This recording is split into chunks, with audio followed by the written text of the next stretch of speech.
The Child Abuse Task Force that formed after the death of 9-year-old Omari Varela has finished its work.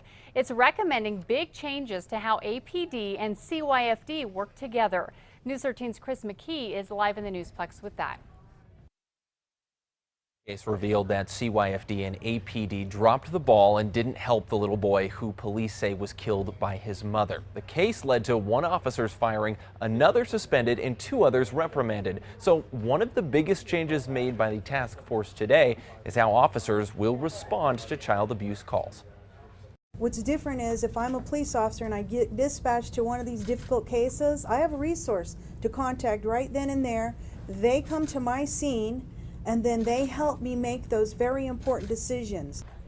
Now, Task Force Chair and former APD officer CC Miranda is talking about that resource being APD's new specialized care officers who will get called out to scenes as kind of social work experts. The care officers get more specialized training to easily recognize signs of child abuse, neglect, and sexual assault. APD Chief Gordon Eden says about 25 care officers are trained now, and another 15 or more will get the training soon. Officers are also now required to make police reports for every child abuse call they go to, even if no one is arrested, something that didn't happen in Omari Varela's case of prior 911 callouts. The city is also touting that APD's Crimes Against Children unit has now moved back in the same building as CYFD investigators so that they can more closely work together. Finally, another change, officers can now call CYFD and get access to the state's database of referrals for child services.